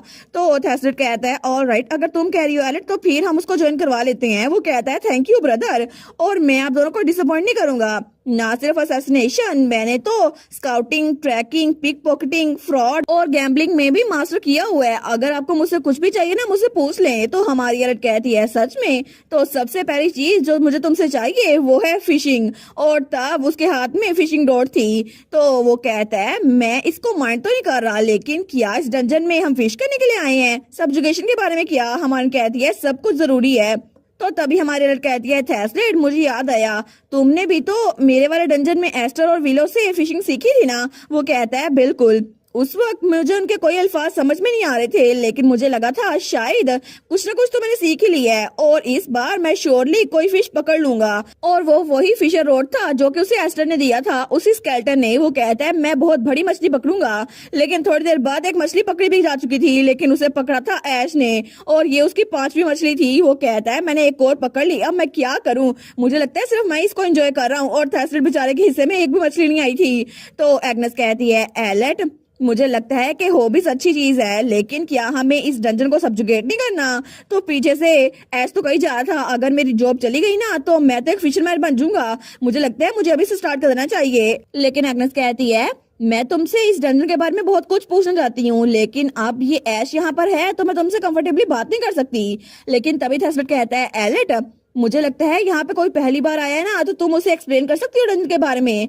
तो एग्नेस कहती है, परफेक्ट टाइमिंग थैसलेट। लेकिन हमारी कहती है, ठीक है ऐश, तुम यहाँ पे पहली बार आए हो ना, मैं तुम्हें एक्सप्लेन करती हूँ। असल में ये जगह ये एक समुद्र की तरह लगती है, लेकिन असल में ये एक लैंड हुआ करती थी और यहाँ पे बहुत बड़ा फ्लड आया, जिसकी वजह से वहाँ पानी में हर एक चीज चली गई और बारिशें कई दिनों तक नहीं रुकी। लेकिन ये फ्लड ये 40 दिनों बाद खत्म हो जाना था और लाइफ फिर से स्टार्ट हो जानी चाहिए थी। लेकिन यहाँ पर एक हाई रैंकिंग का डीमन उसने यहाँ पर जगह बना ली और फिर ये एरिया उसका डिमोनिक रेलम बन गया और इसी तरह एंडलेस सी ऑफ डिजास्टर, जहाँ पे पानी कभी खत्म नहीं होता, ये वो बन गया। तो ऐश कहता है, इसका मतलब है कि अगर हम बॉस को हरा दे तो फ्लड खत्म हो जाएगा, है ना? लेकिन मुझे लगता है कि वो बॉस जरूर एक डिमोनिक बीस्ट होगा जिसको जिंदा रहने के लिए पानी की जरूरत होगी। तो हमारी हीरोइन कहती है, ऐसा ही है, क्योंकि इस जगह का बॉस कोई और नहीं, एक क्रैकर ही है जो कि बहुत बड़ा मॉन्स्टर है। लेकिन तभी थैसलेट की फिशिंग रोड में कोई चीज फंसती है। वो कहती है, क्या तुम्हारे हिस्से में कुछ आ गया? लेकिन ऐश कहता है, ये तो बहुत ज्यादा स्ट्रॉन्ग लग रहा है, आखिर ये है क्या? सिस्टर, कहीं ये क्रैकन तो नहीं है? तो तब हमारी एलेट, ऐश और थैसलेट तीनों वहां पर देख रहे थे। वो लोग सोचते हैं ये कोई बड़ी चीज ही होगी। लेकिन तभी हमारा हीरो जब उस फिशिंग रोड को ऊपर करता है तो वो एक बहुत बड़ी मछली थी जो उनकी बोट से भी बड़ी थी। तो ऐश कहता है, ये तो बहुत बड़ी मछली है। हमारन कहती है, ये एक मार्लिन है। तो ऐश कहता है, ब्रदर वहीं पर रे, आपको डिस्करेज होने की जरूरत नहीं है। अगर आपने अभी तक एक भी नहीं पकड़ी ना, कोई बात नहीं, आपको इसको ऊपर खींचना होगा। तो थैसलेट कहता है, अगर तुम मुझे ना भी बताओ मैं फिर भी ऐसे करने वाला था।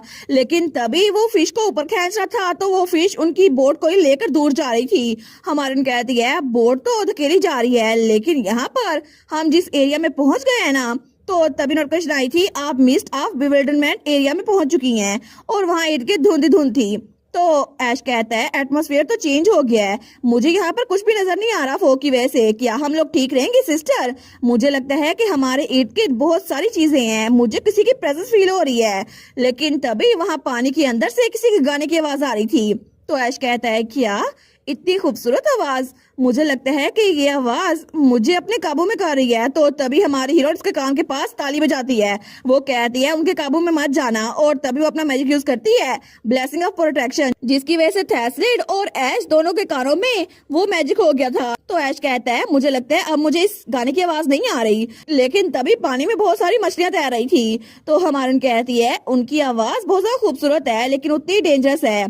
अगर तुमने उनकी आवाज ज्यादा देर तक सुनी ना तो तुम अपना माइंड वो लूज कर दोगे और पानी के अंदर जंप कर दोगे। तो ऐश कहता है, उनकी आवाज? लेकिन तभी पानी के अंदर एक मरमेड थी जो उसको घूर के देख रही थी। तो तभी वो मरमेड कहती है, hello beast of the land.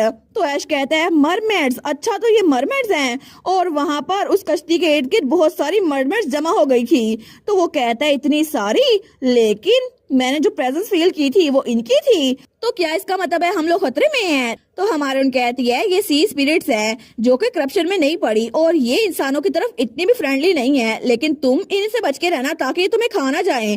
तो तभी एक मरमेड वो ऐश के पास आते हुए कहती है, आखिर हमने कितने लंबे अरसे बाद एक इंसानी मेल देखा है, लेकिन देखो सही कितना यंग है। हमने एग्री किया था ना कि हम फुली ग्रोन इंसानों के अलावा किसी को हाथ नहीं लगाएंगे। लेकिन तभी वो बाकी मरमेड्स वो थैसलेट के इर्द जमा हो गई थी।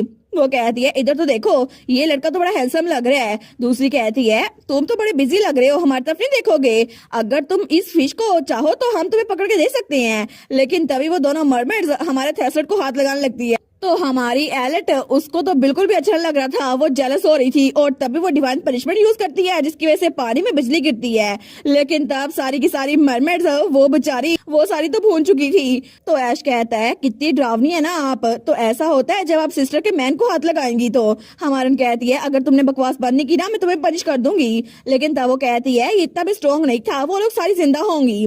लेकिन तभी थेस्लिट की जो फिश थी ना मार्लिन, वो बची नहीं थी क्योंकि उसको भी झटका लगा था और वो बेचारी भी भून चुकी थी। हमारे कहती है ओ सॉरी थेस्लिट, वो कहता है नहीं नहीं कोई बात नहीं। हमारे सोचती है ये तो जनरली सैड लग रहा है, एक फिश इसके पास आई थी वो भी जल भून गई। लेकिन ऐश कहता है कि हमें इनके उठने से पहले सारा काम खत्म नहीं कर देना चाहिए। तो हमारन कहती है नहीं मैं यहाँ पर बात करने के लिए आई हूँ। और तभी वो उस पानी के अंदर से एक मरमेड को पकड़ती है और तब उसको गला पकड़ते हुए कहती है सारी की सारी मरमेड्स जहाँ पे हो वहीं पर हो, तुम लोग की फैमिली मेंबर मेरे हाथों में है। तो ऐश सोचता है ये बात हो रही है। तो तभी वो मरमेड्स कहती है यंगेस्ट मरमेड को इसने पकड़ लिया है। तो दूसरी कहती है ह्यूमन वुमेन इसको पकड़ा है। तो सारी की सारी उस बोट के इर्द गिर्द जमा हो गई थी। वो कहती है हमें हमारी यंगेस्ट वापस दो। लेकिन दूसरी कहती है हमें इस बोट को फ्लिप करना होगा, ये सारे पानी में गिर जाएंगे। तो हमारन कहती है काम डाउन, मैं यहाँ बात करने के लिए आई हूँ। अगर तुम मेरे कंपेरियंस को टच ना करो तो मैं तुम लोग को भी हार्म नहीं करूंगी। और तभी वो अपनी स्किल हील उस मरमट पे यूज करती है और तभी वो हील हो गई थी। तो हमारन कहती है तुम लोग अपने घर नहीं जा सकती ना क्योंकि वहाँ पे क्रैकन उसने रास्ता ब्लॉक किया हुआ है ना। अगर तुम लोग मेरी हेल्प करो तो मैं क्रैकन से छुटकारा हासिल कर दूंगी। तो वो मरबट कहती है लेकिन कैसे, उसको यहाँ आए हुए तो 100 साल हो चुके हैं, लेकिन क्या तुम सच में क्रैकन से छुटकारा हासिल कर सकती हो। तो एलेट कहती है बिल्कुल, लेकिन एक कंडीशन है। और तभी वो एक म्यूजिक बॉक्स निकालती है। वो सोचती है ये आइटम ये तो मुझे यूनिकॉर्न के फॉरेस्ट में मिला था, लेकिन ये मिस्ट्री बॉक्स है जो कि वहाँ के किंग ने अपनी वाइफ्स की इमोशन को मैनिपुलेट करने के लिए रखा था। इसके अंदर 4 ट्रैक है। सबसे पहला ट्रैक हैप्पी एंडिंग है, दूसरा ट्रैक रिवेंज के बारे में है, तीसरा बहुत ज्यादा सैड है और चौथा टेम्पटेशन के बारे में है। लेकिन इन सब में से मैं तीसरा प्ले करूंगी। और तभी वहाँ म्यूजिक प्ले होता है जिसकी वजह से वो सैडनेस का म्यूजिक था और उन मरमट की आंखों से आंसू निकल रहे थे। तो वो मरमट कहती है कि ये क्या मेरी आंखों से आंसू निकल रहे हैं। लेकिन तभी हमारी हीरोइन आगे होती है और उसकी आंखों से आंसू साफ कर रही थी। तो वो मरमट कहती है थैंक यू, तुम तो बहुत ज्यादा काइंड ह्यूमन हो। लेकिन तभी हमारी एलेट छोटी सी शीशी निकालती है और उसके अंदर मरमट के आंसू कैद कर रही थी। तो वो कहती है हैं। तो एलेट कहती है तुम्हारे आंसू मुझे बस यही चाहिए थे, इसके बदले में तुम म्यूजिक बॉक्स रख सकती हो। लेकिन अगर तुम लोगों ने अपने आंसू मुझे दे दिए तो मैं क्रैकर से छुटकारा हासिल कर दूंगी। वो सोचती है मरमट के आंसू ये तो टॉप ग्रेड का पोषण इंग्रेडिएंट है और इससे तो मेरे पास पैसा ही पैसा होगा। वो तो बड़ी खुश हो गई थी। लेकिन तभी बाकी मरमट कहती है बस यही ठीक है, फिर अगर तुम उस अगली ऑक्टोपस को हमारे लिए मार दोगी तो हम ग्रेटफुल होंगे। तो हमारी एलेट कहती है ठीक है, मुझे माफ करना तुम्हें डराने के लिए, तुम अपनी सिस्टर्स के पास वापस जा सकती हो। और उस मरमट को रिलीज कर देती है। तो वो कहती हैं हमारी यंगेस्ट। लेकिन तभी वो आगे वाली मरमट कहती है डील बन चुकी है ह्यूमन, तो अब से हम तुम्हें उस अगली ऑक्टोपस क्रैकन तक ले जाएंगे। और तभी वो सारी की सारी उस बोट के इर्द गिर्द जमा हो गई थी और उसको धकेल रही थी, उसको वहां लेके जा रही थी जहाँ पे क्रैकन था। तो ऐश कहता है इनकी स्पीड तो बहुत इनक्रेडिबल है। तो हमारी कहती है थेस्लिड तुम भी अब रेडी हो जाओ क्योंकि हम लोग जल्दी उस क्रैकन के पास पहुंचने वाले हैं। और तब वो तो बिल्कुल रेडी थी उस क्रैकन से लड़ने के लिए। थोड़ी देर बाद ही वो सारी की सारी मरमेड्स थेस्लिड, ऐश और एलेट को वहां पर ले आई थी जहां पर क्रैकन था। तो वो यंगेस्ट मरमेड कहती है हम लोग यहाँ पर पहुंच गए, क्रैकन इसके नीचे ही है। तो एलेट कहती है थैंक यू हमें यहाँ पे लेके आने के लिए, ये जगह डेंजरस है तो तुम लोग को अब चल जाना चाहिए। तो वो मरमेड कहती है केयरफुल रहना लैंड ह्यूमन। और उसके बाद सारी मरमेड्स वहां से भाग गई थी। तो तभी ऐश कहता है सिस्टर मैं सोच ही रहा था कि आखिर आपने मुझे चुप रहने के लिए क्यों बोला। आप चाहती थी ना कि इस डंजन के बारे में किसी को पता ना चले क्योंकि यहाँ पे मरमेड्स हैं और अगर मरमेड्स इंसानों के हाथों में लग गई तो वो उनको बहुत ज्यादा अब्यूज करते हैं। आप तो बड़ी काइंड है सिस्टर। तो एलेट कहती है मैं इतनी भी काइंड नहीं हूँ, मैं तो असल में बहुत सारे पैसे बनाना चाहती हूँ। असल में थेस्लिड है जो काइंड है, मैं नहीं हूँ। तो तब वो थेस्लिड को देखते हैं जो कि अपना काम कर रहा था। लेकिन ऐश कहता है ये आदमी मुझे बिल्कुल भी ये काइंड नहीं लगता मेरे लिए, मुझे लगता है कि इसमें और मुझ में बहुत ज्यादा कॉमन है। तो तब वो थेस्लिड से कहता है आखिर आपने कितने लोगों की जान ली है। और तब फाइनली मुझे ऐश की आइज नजर आई जो कि पिंक कलर की थी। तो थेस्लिड वो उसकी बात का जवाब नहीं देता और अपनी होली स्वॉर्ड निकालता है। लेकिन तब ऐश उसकी तलवार की तरफ देखता है तो थेस्लिड कहता है मुझे तो खुद नहीं पता। लेकिन तभी उन्होंने जो फिश मार्लिन पकड़ी थी ना तो तब वो उसको निकाल रहा था। तो हमारा थेस्लिड कहता है इसके अलावा मुझे तुमसे कुछ पूछना था। तो ऐश कहता है क्या? तो वो कहता है क्या तुम्हारे पास पॉइजन है? तो ऐश कहता है क्या? लेकिन थोड़ी देर बाद उसने पॉइजन दे दिया था और हमारे थेस्लिड ने वो सारा पॉइजन उस मार्लिन फिश के इर्द गिर्द लगा दिया था। तो हमारी औरत कहती है देखा ये हो गया, और अब इस पॉइजन चारे को हम क्रैकन के लिए फेंकेंगे। लेकिन तब वो लोग उस मछली को पानी में फेंकते हैं। तो तब हमारी औरत कहती है एक बार उसने ब्लड की स्मेल ले ली ना तो वो इसको बाइट करेगा।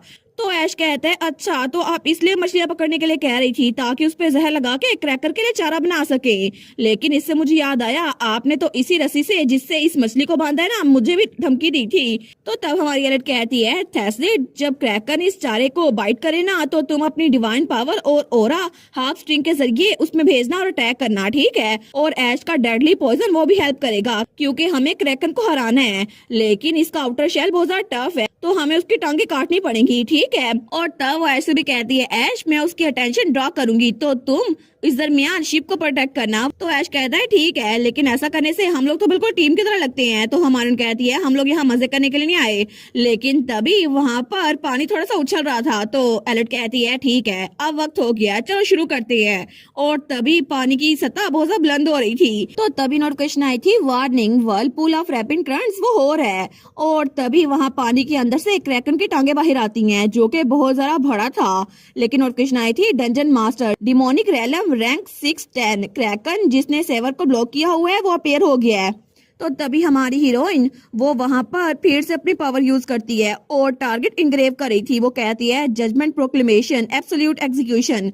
और तभी वो आखिर में डिवाइन पनिशमेंट यूज करती है जिसकी वजह से एक बार फिर से पानी में बिजली गिरती है और वो क्रैकन उसको थोड़ा झटका लगता है। लेकिन तभी उसके हिलने की वजह से पानी थोड़ा और उछलता है। तो तब वहाँ तो वर्लपूल बन गया था, बिल्कुल एक भंवर जिसकी वजह से पानी दरमियान में जा रहा था और वो क्रैकन भी उसी के दरमियान था। तो तब ऐश वो तो सबसे आगे था। वो कहता है सिस्टर क्या सच में ये बोट फ्लिप नहीं होगी ना, मुझे डर लग रहा है। तो हमारी अलर्ट कहती है ड्रामे करना बंद करो और शिप को सही से प्रोटेक्ट करो। और तभी वो वहाँ पे स्कार्फ निकालती है जिसके अंदर से उसका बैग निकलता है और तभी वो अपने बैग के अंदर से अपनी तलवार निकाल लेती है। लेकिन जैसे ही वो इस क्रैकन को देखती है ना तो क्रैकन पानी से पूरा बाहर आ गया था। लेकिन वो तो बहुत ही जरा बड़ा था और उनके सामने हमारी हीरोइन की कश्ती वो तो बिल्कुल छोटी सी लग रही थी। लेकिन तभी क्रैकन एक साथ ही कई लेग्स उठाता है उनकी कश्ती पे हमला करने के लिए। तो हमारी एलेट वो अपनी व्हिप स्वॉर्ड निकालती है और तब उस क्रैकन की उसने 2 टांगे तोड़ दी थी। लेकिन उसके टुकड़े उछल के ऐश के पीछे जा रहे थे। तो ऐश तो बहुत स्माइल करके हमारी हीरोइन को देख रहा था। लेकिन जैसे वो टुकड़ा उसके पास आता है ना वो उसको बड़ी फुर्ती से काट देता है। और तभी वो क्रैकन वो तो चिल्ला रहा था। लेकिन तब हमारी हीरोइन वो तो उसकी टांगों के साथ ही अपनी व्हिप स्वॉर्ड के जरिए उड़ रही थी। तो तब थेस्लिड उसने वो रस्सी पकड़ी हुई थी जिसके जरिए वो ब्लू फ्लेम को एक्टिवेट करता है और वो ब्लू फ्लेम वो उस रस्सी में फैल रही थी। लेकिन जैसे ही वो ब्लू फ्लेम आगे बढ़ती है ना तो तब वो क्रैकन के मुंह तक जाती है जिसकी वजह से क्रैकन और ज्यादा तड़प रहा था। और तब उसके चिल्लाने की आवाज आ रही थी, उसकी पूरी बॉडी उसमें ब्लू फ्लेम फैल चुकी थी। तो तभी वो दोबारा से समुद्र के अंदर जाने की कोशिश करता है लेकिन हमारी हीरोइन उसको ऊपर ही रखती है। वो कहती है समुद्र में तुम वापस जा रहे हो, ऐसा तो कोई चांस ही नहीं है। तो तब वो अपनी पावर यूज करने लगती है लेकिन ऐश उसको देखता है। वो कहता है जब मैं आपसे पहली बार मिला था ना तो तब भी आप बिल्कुल भी आम सी लड़की नहीं थी और जैसा कि मैंने रूमर सुनी थी आप तो सच में one of the kind centres हैं। और तब हमारी हीरोइन वो अपना लास्ट स्ट्रोक यूज करती है डिवाइन पावर का और तब वो कहती है डिवाइन एमिजरी। और तब उस क्रैकन के ऊपर वो सारी की सारी बिजली एक साथ ही गिरी थी। लेकिन तभी वहां पर आखिरी बार क्रैकन की चिल्लाने की आवाज आती है और वो सारे टुकड़े टुकड़े हो रहा था। तो नोटिफिकेशन आई थी कांग्रेचुलेशन आपने dungeon master demonic realm 610 Kraken who block the Saver उसको हरा दिया। और तब हमारी हीरोइन का काम खत्म हो गया था और उसकी तलवार हवा में लहरा रही थी। लेकिन नोटिफिकेशन आई थी demonic territory sea of the great flood वो अब डंजन कन्क्वर एलेट रोलिन की टेरिटरी बन चुकी है। और इसी के साथ हमारी हीरोइन वो वापस से उस बोट पे आ रही थी। लेकिन जैसे वो लैंड करती है ना तो तब ऐश कहता है वाओ सिस्टर आपने तो कितना जरा औसम काम किया है ना, आपने एक ही झटके में उस क्रैकन को हरा डाला। और तब तो ऐश उसकी तारीफें किया जा रहा था। लेकिन तब वो कहता है सिस्टर मुझे असल में एक बात पूछनी थी, आखिर ये वर्लपूल रुक क्यों रहा, हम तो फिर भी उसके दरमियान में जा रहे हैं, मुझे लगता है कि ये तो और ज्यादा स्ट्रॉन्ग हो गया है। हमारी उन कहती है फिक्र ना करो ये नेचुरल फिनोमिना है और इसी के जरिए तो सारा पानी बाहर निकलेगा। लेकिन क्रैकन ने इसको 100 सालों से ब्लॉक किया हुआ था, ये तो बिल्कुल उसको ब्लॉक किया हुआ था। लेकिन अब यहाँ पर हम आए हैं ना तो हमने इसको अनप्लग कर दिया है इसको हरा के। और तुम्हें इस बारे में क्या लगता है? तो वो कहता है इसका मतलब है 100 सालों से यहाँ पे पानी जमा था, तो वो सारा का सारा एक बार में ड्रेन हो रहा है, तो ये वर्लपूल बन गया है। हमारी कहती है बिल्कुल। वो कहता है लेकिन सिस्टर आप श्योर है ना, हमें फिक्र करने की कोई जरूरत नहीं है, मुझे लगता है कि हम भी इस पानी के साथ वहीं से बह जाएंगे। तो तब उनकी कश्ती तो वहां पानी के अंदर जा रही थी, तो तब वो तो बड़ा डरा हुआ था। वो कहता है इम्पॉसिबल है मेरे लिए ऐसे स्विम करना, मुझे लगता है हम मरने वाले हैं। लेकिन हमारी हीरोइन ऐश को इग्नोर करके कहती है थैसलेट क्या तुम्हें वो मिला?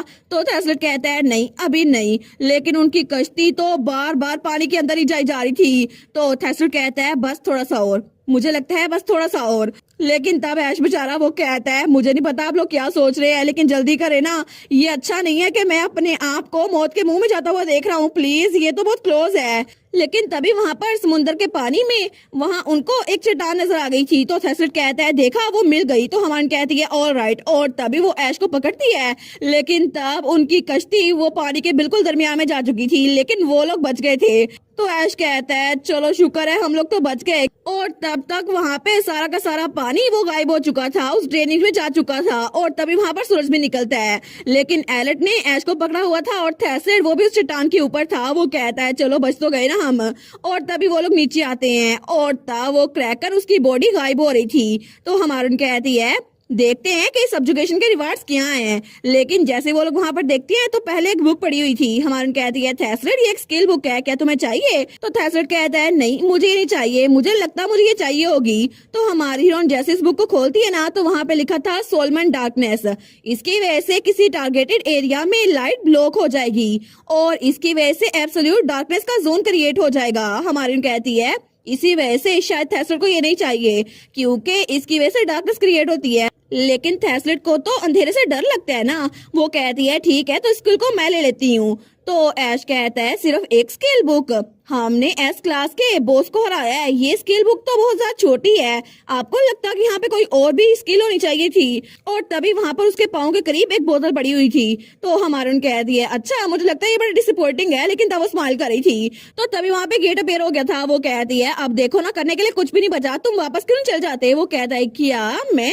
हमारे कहती है देखो गेट भी आ गया है। वो कहता है लेकिन सिस्टर आप नहीं चलेंगी मेरे साथ? और ब्रदर के बारे में क्या? तो हमारी गलत कहती है तुम जाओ ना और वहाँ पे ड्यूक के कैसल में हमारा इंतजार करो, अगर तुम हमारा नाम लोगे ना वो तुम्हें अंदर आने देंगे, और तुमने बड़ा अच्छा काम किया है, हम तुम्हारी ट्रबल करे तुम्हें पे भी करेंगे। वो कहता है सिस्टर, लेकिन हमारी हीरो ने तो उसको भेज दिया था और पीछे बस वो थैसलेट रह गए थे। तो तब एलेट थैसलेट के पास आते हुए कहती है यहाँ पर ऐश था ना, इसी वजह से मैं तुमसे सीक्रेट शेयर नहीं कर पाई थी। वो कहता है एक सीक्रेट? तो हमारी हीरोइन वो बोतल उठाते हुए कहती है असल में क्रैकन के सब्जुगेशन के लिए एक और रिवार्ड भी था, वो ये ग्लास बोतल है, और उसको वो बोतल दिखाती है। तो वो कहता है लेकिन मेरी नजरों में तो सिर्फ ये रेगुलर एम्प्टी बोतल है ना। तो हमारन कहती है सिर्फ देखने में ऐसा लगता है। और तब वो सोचती है ओरिजिनल स्टोरी में थैसलेट ने इसको ट्रैश समझा था और इसको फेंक दिया था, लेकिन इसमें एक नोट लिखा हुआ है और स्टोरी में बाद में किसी अल्कोहलिक ने इसको पकड़ा था और बाद में वो उस खजाने को लेकर अमीर बन गया था। लेकिन जैसे वो उसको खोलती है ना, उसके अंदर एक मैप निकल आया था। वो कहती है एज एक्सपेक्टेड ये ट्रायल मैप है, और वहां पर नोटिफिकेशन आई थी trial map lead of 3 type of trial rooms, और उनमें से सिर्फ आप एक इस्तेमाल कर सकती हैं, और उसके साथ एक की भी थी। तो एलेट थैसलेट को वो दिखाती है। थैसलेट कहता है ट्रायल मैप? वो कहती है बिल्कुल, यहाँ पर 3 ट्रायल रूम है जिनमें से हम एक चूज कर सकते हैं, और की सिर्फ एक टाइम पे एक में यूज होगी और बाकी 2 को हम इस्तेमाल ही कर सकते। लेकिन सबसे पहले है संकन ट्रायल शिप, जिसके अंदर बहुत सारा सोना चांदी बहुत कुछ भरा हुआ है। मुझे लगता है वो बहुत खूबसूरत जगह है। बाकी के दोनों मुझे लगता है हमारे काम के नहीं है। उनमें से एक वेल ऑफ इटर्नल लाइफ है और दूसरा कोई आर्टिफिशियल रून है। मुझे लगता है ये हमारे काम के नहीं होंगे, तो हम फर्स्ट लोकेशन पे चलेंगे। लेकिन थैसलेट की बात सुनकर थोड़ा सोच में पड़ गया था। हमान कहती है ठीक है तो ट्रायल हंटिंग के लिए चले। लेकिन तब थैसलेट कहता है मैं चाहता हूँ कि हम वेल ऑफ इटर्नल लाइफ की तरफ चले, तो क्या हम वहाँ पे जा सकते हैं? हमारन कहती है क्या? लेकिन वहाँ पर क्यों? वहाँ पे तो कोई सोना चांदी भी नहीं है। तो थैसलेट कहता है प्लीज एलेट, मुझे वेल ऑफ इटर्नल लाइफ की तरफ जाना है, और जहाँ पे जाने की तुम बात कर रही हो ना, वहाँ पे सिर्फ गोल्ड बार और जूल्स होंगे। लेकिन अगर तुम चाहो तो मेरी सारी की सारी सैलरी रख सकती हो, प्लीज मुझे वहाँ पर जाने दो ना, मैं तुमसे दरख्वास्त कर रहा हूँ। तो हमारी उसको देखती है, वो सोचती है मेरे गोल्ड बार इतना सारा सोना। लेकिन तब वो थैसलेट को देखती है जो कि बड़े प्यार से उसकी तरफ देख रहा था। तो हमारी हीरोइन सोचती है ये पपी आई से मेरी तरफ देख रहे हैं, मैं मना भी नहीं कर सकती। तो वो बेचारी वो कहती है ठीक है जैसे तुम कहो हम वहाँ चलते हैं। लेकिन वो बेचारी तो खुद बड़ी उदास हो गई थी। तो थेस्लेट बड़ा खुश हो गया था। वो कहता है thank you so much AILET, मैं इस मैप और की को हैंडल कर लूंगा, थैंक यू। वो सोचती है मुझे लगता है कि जब भी थेस्लेट की बारी आती है ना तो मैं कोई भी बात टाल नहीं सकती, मैं तो इसके सामने गुस्सा भी नहीं दिखा सकती। लेकिन तभी वो लोग उस जगह पर आए थे जहाँ पे मरमेड्स वो अपने तालाब के अंदर थी। तो मरमेड्स तो बड़ी खुश थी कि क्रैकन चला गया है। लेकिन तभी वहाँ पर हमारी एलेट और थेस्लेट आते हैं। वो कहते हैं एक्सक्यूज मी। तो वो मरमेड्स कहती है हाँ। तो थेस्लेट कहता है हम लोग इस जगह पे जाना चाहते हैं, क्या तुम लोग हमें गाइड करोगी? तो तब एक मरमेड उसके पास आती है। वो कहती है ऑफ कोर्स, क्योंकि तुम लोग वो इंसान हो जिन्होंने हमारे लिए हमारा घर हमें वापस दिया है। लेकिन तुम्हें पता है वो जगह तो बहुत ज्यादा दूर है और उस जगह पे जाने के लिए डीप अंडर वाटर बहुत ज्यादा ट्रेवल करना पड़ता है। तो क्या तुम लोग कर पाओगे? हवन कहती है हाँ। लेकिन तब वो कहती है क्या तुम करीब आ सकती हो? तो एलेट उसके करीब आती है। वो कहती है क्या बात है। लेकिन तभी वो मरमेड हमारी एलेट को गले से पकड़ती है, उसे गले लगा लेती है। तो तभी वो उसको पानी में खींच रही थी। हवन कहती है क्या अचानक से? लेकिन तभी उस मरमेड ने हमारी एलेट को पानी में खींच लिया था। वो सोचती है कि यार पहले मुझे बता देती अगर पानी में खींच रहा था, मुझे इतना हैरान करने की क्या जरूरत थी।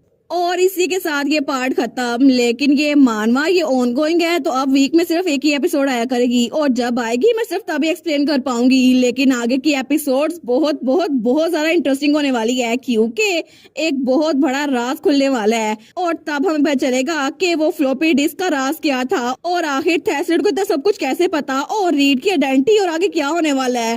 तो नेक्स्ट एपिसोड में तो बहुत ज्यादा राज खुलने वाले हैं, बड़ा मजा आएगा। तो आप लोग चैनल को सब्सक्राइब कर ले और वीडियोस को लाइक कर दे। Thank you so much for watching my videos and take care, bye bye.